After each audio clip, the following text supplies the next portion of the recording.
Bienvenidos a Voces del Español, lengua, cultura e identidad. Voces del Español es un programa que nos muestra cómo nuestra forma de hablar el español refleja quiénes somos, cómo somos y de dónde venimos. Voces del Español es un programa dirigido por la doctora en lingüística Erika Erdeli, quien además es secretaria académica de UNAM Chicago. Aquí comenzamos. Voces del Español. Hola amigos, gracias por acompañarnos de nuevo en Voces del Español. El día de hoy vamos a hablar de un tema bien interesante. Vamos a hablar sobre la literatura popular mexicana, tradicional, popular tradicional. Fíjense que tenemos una invitada de súper lujo el día de hoy. Tenemos a la doctora Araceli Campos. Ella es doctora en Letras Mexicanas por la UNAM y profesora investigadora en la Facultad de Filosofía y Letras de nuestra universidad. Y pues me interesa mucho que nos cuentes sobre su trabajo porque siempre cuando pensamos en la literatura, pensamos como que en la literatura seria o clásica o en la música también, ¿no? Cuando hablamos en un contexto universitario de la música, decimos, no, la música clásica. Pero realmente lo que hace Araceli es muy interesante porque es la literatura de todos, la que nos pertenece a todos, la literatura del pueblo y para el pueblo. ¿Verdad, Araceli? Bienvenida y muchas gracias por aceptar esta invitación. Al contrario, muchas gracias por la invitación, yo encantada. Pues cuéntanos, Araceli, ¿cuál es tu ámbito de investigación y qué es lo que les enseñas a los muchachos? ¿Por qué es importante esta literatura popular? Y bueno, primero que nada, ¿qué es la literatura popular?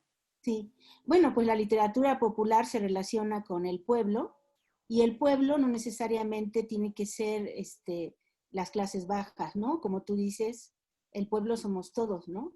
Tenemos como un bagaje cultural, ¿no? Que compartimos todos y que, por ejemplo, si cantamos una canción, el más rico, el más pobre, se la sabría porque es una canción que circula, ¿no? Que conocemos posiblemente desde que éramos niños y que cantamos en determinadas fiestas, en determinados momentos, y entonces se hace como una especie de patrimonio que todos reconocemos y que nos pertenece, ¿no? O nos apropiamos precisamente de esa canción, de esa poesía, de esos cuentos, de esas leyendas, de esos mitos, etcétera, ¿no? A ver, ponos un ejemplo que todo mundo pienses, que todo mundo que sea mexicano sepa. Uy, la leyenda de La Llorona, ¿no? ¿Quién no se la sabe, no? La leyenda de La Llorona además es un personaje no solamente mexicano, ¿no? Sino del mundo hispánico. Y precisamente hace poco había leído yo a un autor marroquí que tienen también en Marruecos un personaje similar al de La Llorona, ¿no? Y lo asociaba a La Llorona mexicana. Pero es un personaje que está digamos, en toda Latinoamérica, por ejemplo, que tal vez reciba algún otro nombre y que además cada pueblo, cada sociedad, cada comunidad le da características propias, ¿no?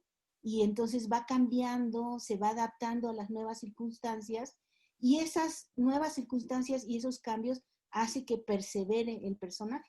Nunca será el mismo, tendrá variantes, modificaciones, pero esas modificaciones las hacen las personas y entonces es cuando hablamos de la apropiación, ¿no? En este caso de un personaje y de una leyenda. Y luego además esos personajes populares son también retomados por los escritores cultos, ¿no? Y entonces, claro, ¿no? O sea, por eso encantan todos estos temas, ¿no? Porque se expanden, ¿no? A todos los ámbitos, no solamente se quedan a nivel pueblo, ¿no? Y otra característica importante es que muchas de esas tradiciones literarias, estoy hablando solamente de las literarias, se transmiten vía oral, ¿no? Entonces, ha sido considerado por la UNESCO el patrimonio inmaterial de la humanidad, ¿no? Todas esas leyendas, cuentos, mitos, oraciones, tradiciones, ¿sí? Que se transmiten de forma oral y que perseveran, y para nuestra sorpresa pueden perseverar durante siglos, ¿no? Y se pueden seguir transmitiendo, transmitiendo de generación en generación en generación, y pueden suceder cosas realmente extraordinarias. Por ejemplo, en la Edad Media, el arcipreste de Hita escribió un cuento que se llamó Citas Payas, ¿no? Que es de un eh, cornudo al que su mujer le es infiel, ¿no? Seguramente él lo tomó de la tradición popular, ¿sí?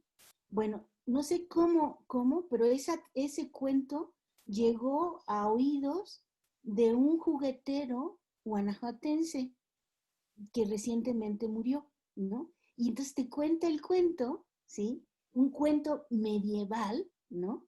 En Guanajuato, ¿no? Que dice, ¿no? ¿Cómo puede suceder eso?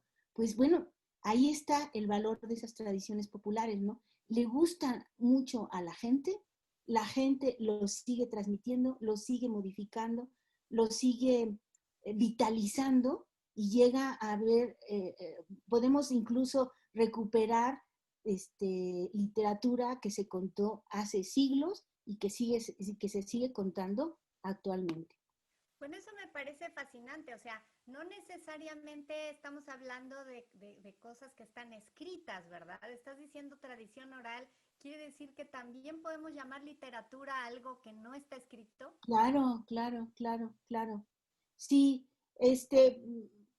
la literatura no solamente es lo que está escrito, y además estamos acostumbrados, porque pertenecemos ya a una sociedad escritural, ¿no? A que lo que vale es lo que está escrito. Pero si hacemos un recuento de la historia de la humanidad, en realidad la escritura tiene menos tiempo, ¿no? Que lo que se ha transmitido oralmente, ¿no? Y que además ahora hay un proceso fascinante en que lo oral y lo escrito conviven. Y no solamente eso, hay influencias de lo oral a lo escrito, de lo escrito a lo oral. O por ejemplo, yo que he recogido, por ejemplo, oraciones que se utilizan con fines mágicos, pues me puedo encontrar una oración que se dijo en el siglo XVII de forma oral, ¿no?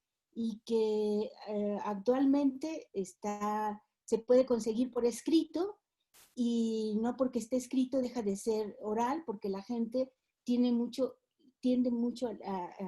a oralizar cierto tipo de literatura, ¿no? Entonces vuelve al circuito oral, es decir, Bueno, es del como, oral. como cuando cantamos posada, ¿no? Sí, ajá, O sea sí, que y la cantamos, pero pues a veces preferimos tenerlo escrito para que no se nos olvide qué sigue. O las sí, letanías o qué sé yo. sí, o las letanías. Es que, bueno, además nosotros pertenecemos a una cultura escrita y somos personas que nos dedicamos a la academia y tenemos muy presente la cuestión de la escritura, ¿sí? Pero yo sí te podría decir que aún en ciudades tan modernas, con tanta escritura como podría ser la Ciudad de México, hay mucha gente que no sabe leer y escribir y que sigue transmitiendo muchos de sus conocimientos a través de la transmisión oral, ¿no? Que encuentran un espacio, a pesar de lo apabullante que puede ser la escritura, que se siguen transmitiendo muchas cosas a través de la verbalización, a través de la oralidad. Así que sí, o sea, los estudios de literatura oral realmente son recientes, ¿no? Y nos han hecho ver cómo nos hemos olvidado de ese fenómeno, ¿no? De la oralidad, ¿no?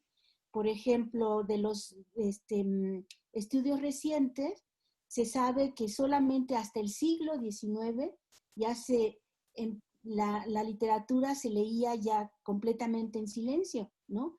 Pero durante siglos, aún lo escrito se oralizaba y estaba pensado para oralizarse, ¿no? O sea, los escritores sabían que sus lectores no se iban a quedar en silencio, sino iban a verbalizar. lo que estaba escrito, ¿no? Pues qué Entonces, triste pues, que hayamos perdido eso porque tiene una función muy importante el poder entonar, expresar, como dices, sonorizar lo que está escrito y es muy lindo leer en silencio también porque la imaginación vuela y no nos estamos deteniendo en cómo producimos el sonido, pero también perdemos algo cuando no leemos en voz alta, ¿verdad? sí, bueno, no sé si a ti te pasa, pero yo si no leo la poesía en voz alta, no suena, ¿no? O sea, necesito la música de las palabras, ¿no? Y cierto tipo de textos, por ejemplo, si tú lees Pedro Páramo en voz alta, encuentras la poesía también, ¿no? Ay, qué Lo que maravilla. pasa es que nos han enseñado, bueno, y además no solamente nos han enseñado, ¿no?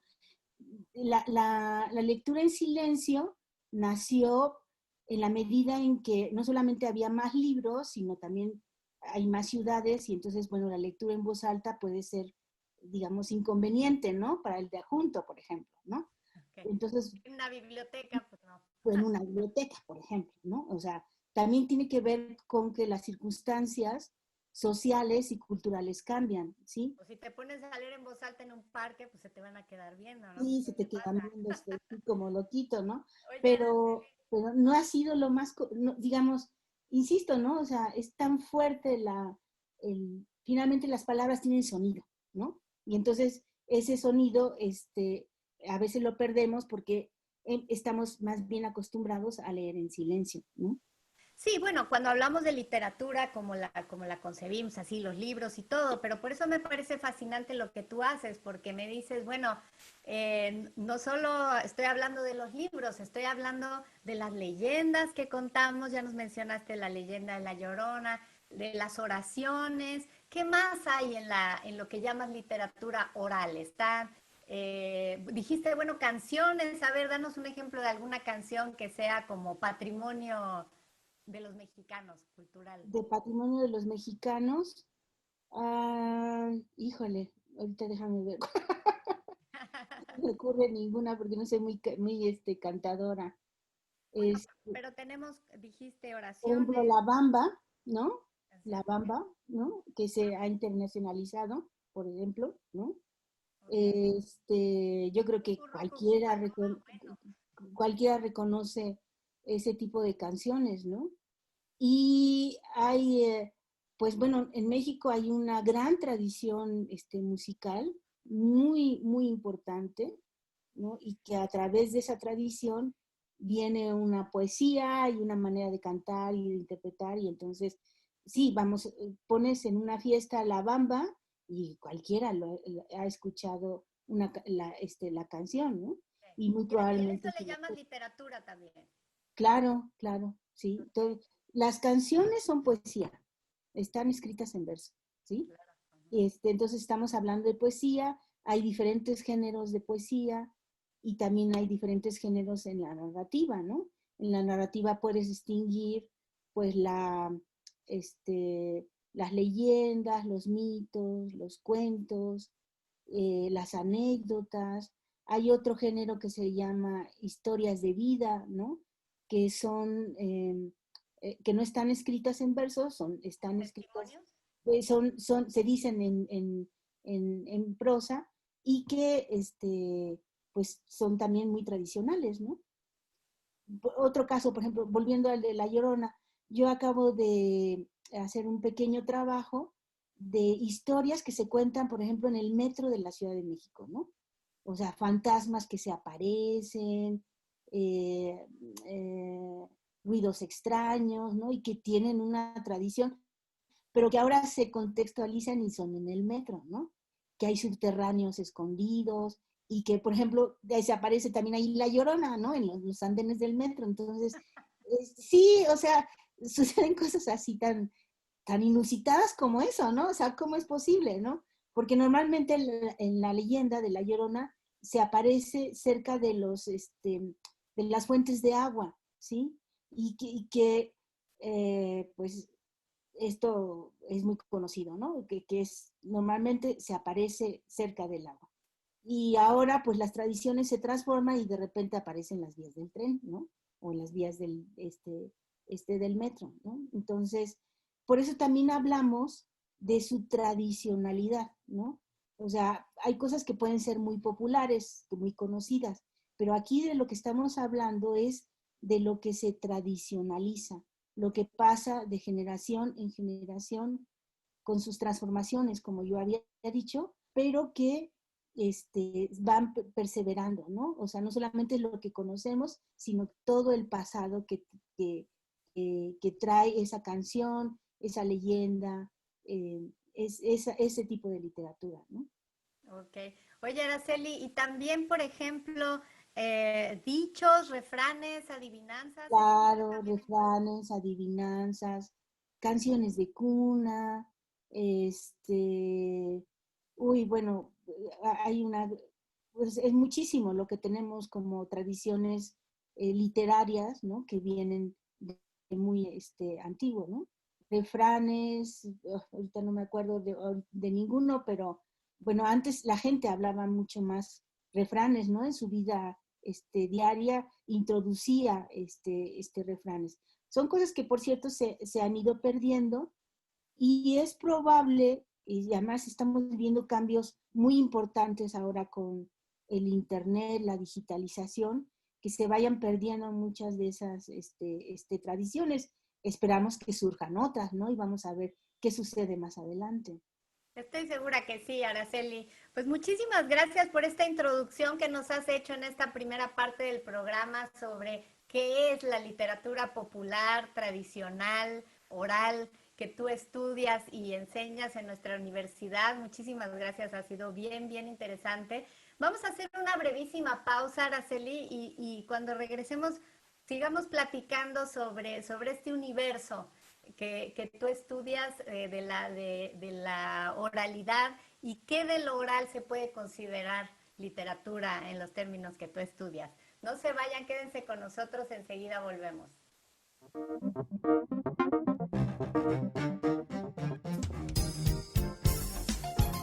SPR, su estación, para escuchar noticias, 13 horas en París. música, Puedo decirte que soy un ángel para el amor encadenado. y mucho más. Espiar. Llegando a cualquier rincón del universo, donde haya un dispositivo electrónico con servicio de Internet. Gracias por quedarse con nosotros. Estamos entrevistando a la doctora Araceli Campos.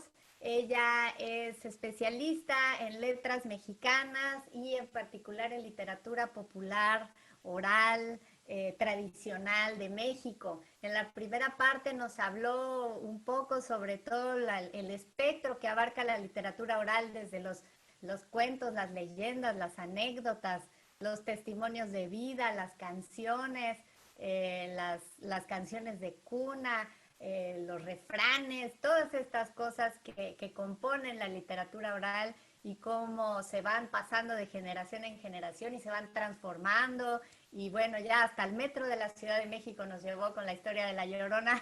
Entonces, pues ahora te quiero preguntar, Araceli, tengo entendido que no solamente te enfocas en lo presente, digamos, sino que también hay algunos estudios históricos que has hecho que se ubican quizá en la época colonial de México. ¿Qué nos podrías platicar al respecto?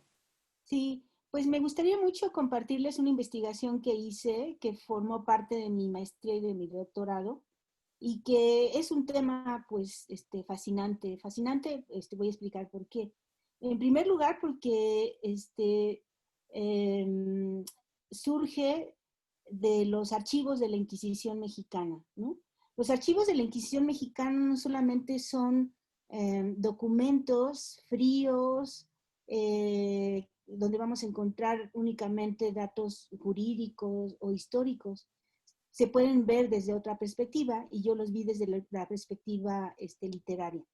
Y resulta que uno de los delitos contra la fe, porque así se les llamaba, que persiguió la Inquisición mexicana fueron las prácticas y creencias mágicas. que hablando de tradiciones, claro, es una gran tradición, ¿no? Que ha acompañado al hombre a lo largo de su historia. Y dentro de esas prácticas mágicas, mucha gente utilizaba oraciones en salmos y conjuros mágicos. ¿Qué son estos textos? Estos textos se conciben como palabras que tienen poderes maravillosos, sobrenaturales. Lo fascinante es que se conciben como palabras que pueden transformar al mundo, ¿no? Y se utilizaron para diferentes cosas, ¿no? Las oraciones normalmente se utilizaban para pedir cosas buenas, como por ejemplo, no morir sin confesión, que era uno de los grandes temas en la época colonial, ¿no? Tener la posibilidad de morir confesando los pecados, ¿no? No morir una muerte violenta, no morir por un asalto, por cosas así, ¿no? También se temían mucho las enfermedades. Por ejemplo, fue una oración muy, muy famosa que se llamó la oración del Santo Sepulcro. Se supone que fue encontrada en el sepulcro de Jesús. Ya por eso es mágica, ¿no? Porque tuvo contacto con el sepulcro de Dios. Y entonces esta oración servía, por ejemplo, para que entre marido y esposa hubiera paz, hubiera cordialidad, pero también se utilizó para enfermedades como la epilepsia, ¿no? Enfermedades del corazón, para ver el rostro de la Virgen María antes de morir. O sea, son oraciones que reflejan las necesidades, las carencias que tenía esa sociedad en aquella época. ¿Estás usando conjuro y oración como equivalentes? No, fíjate, no. Empecé con las oraciones porque son, digamos, las más fáciles de ubicar, ¿no? Y generalmente se utiliza el término oración para todo este tipo de literatura, pero yo hice una distinción entre oraciones en salmos y conjuros. Las oraciones son oraciones devotas, pero no autorizadas por la Inquisición ni por la Iglesia Católica, en la que se piden muchas cosas como las que he mencionado, ¿no? Y luego están los ensalmos, que tampoco están autorizados. Todos estos textos son textos censurados, prohibidos. Y de los tres tipos de textos, los que más me gustan, fíjate que son los ensalmos. Los ensalmos vienen de la palabra salmo, ¿no? Se supone que se desprenden de los salmos de David y que en algún momento, y eso ya se tiene estudios al respecto, se cantaban, ¿sí? O sea, eran palabras mágicas que tenían que estar acompañadas del canto y muy probablemente de la música, ¿no? Ya en la época colonial ya no se cantaban, pero bueno, o sea, tienen recursos poéticos que nos hablan de esa asociación con el canto y que son palabras que se supone tienen el poder de curar cualquier enfermedad, ¿no? Entonces, por ejemplo, hay un ensalmo que me encanta en el que se van enumerando cada una de las partes del cuerpo y cada parte del cuerpo se le asigna un santo, ¿sí? Entonces, por ejemplo, la cabeza con San Juan Bautista, porque San Juan Bautista murió decapitado, ¿no? Entonces se sacraliza la cabeza. Los ojos con Santa Lucía, porque la leyenda cuenta que Santa Lucía le sacaron los ojos, o bueno, hay una versión en que dice que ella misma se sacó los ojos. Entonces, cada parte del cuerpo tiene un santo y cada parte entonces se va santificando. En el momento en que se termina toda la enumeración del cuerpo, se supone que la curación ha tenido cumplimiento, ¿no? Se ha hecho una realidad, ¿no? Y esos ensalmos además invocan mucho el nombre de Jesús y hacen un juego de repeticiones con el número 3, que es un número mágico por excelencia, ¿no?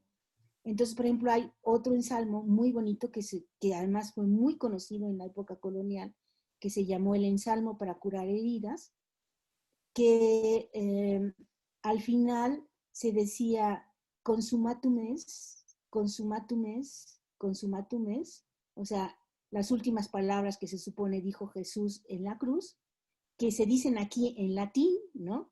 Y que en el momento en que terminan de decirse, la herida ha sido curada, ¿no? O sea, son instrumentos, ¿no? Las palabras se conciben como instrumentos para provocar algo, ¿no? En este caso, la salud de los enfermos. Qué interesante. Ahorita necesitamos un ensalmo para, Sí. para conjurar el coronavirus. Pero, a ver, es bien interesante esta relación mágica que mencionas entre las palabras y las realidades que queremos transformar, ok, yo iba a decir invocar, pero digo, te voy a decir una tontería, pero eso es lo que se me vino a la mente ahorita que hablabas de las palabras que decimos que buscamos que tengan un efecto mágico, sin que sean realmente religiosas, pero los niños cuando hacen el examen y que decían Ave María, dame puntería, o sea, para los exámenes de opción múltiple, ¿no? O sea, ¿de dónde viene eso? Pues es un pensamiento mágico, ¿no? Sí, sí, sí, sí, sí. Sí, sí, o sea, la magia está ahí y estará siempre ante las grandes carencias sentimentales, ¿no? Y necesidades que tiene la humanidad. Y entonces, si por ejemplo la humanidad sufre de enfermedades, siempre habrá, ¿no? Oraciones o ensalmos que prometan curar esas enfermedades, ¿no? La magia nos confronta con lo más esencial del ser humano, ¿no? Con cosas tan elementales y tan primordiales como la salud, ¿no? Entre otras, ¿no? O cuando hablaba yo de la oración del Santo Sepulcro, pues es una oración que debe entenderse de acuerdo a las necesidades de la época, ¿no? Porque en la oración se piden cosas como no morir sin confesión, o ver el rostro de la Virgen María antes de morir, o no ser ajusticiado, ¿no? Todas esas cosas hablan de las necesidades de la época, ¿no? Y ahora lo nuevo, ¿qué será, Araceli? ¿Qué es lo más nuevo que has visto? Nuevo, pues hay toda una industria importantísima, se imprimen ahora muchas, le llaman oraciones, pero pueden ser, bueno, yo como especialista entiendo por qué las clasifico, ¿no? En oraciones, en salmos y conjuros. Son en general palabras mágicas que se venden impresas, que incluso se ofrecen con, por ejemplo, con unos polvos, ¿no? Para enamorar, ¿no? O con por ejemplo, estoy recordando ahorita una oración del coyote, fíjate. El coyote, que además es un animal tan mexicano, ¿no? Y que tiene también toda una tradición, hasta en las canciones, por ejemplo, ¿no? En las leyendas, en los cuentos, o sea, aparece mucho el coyote.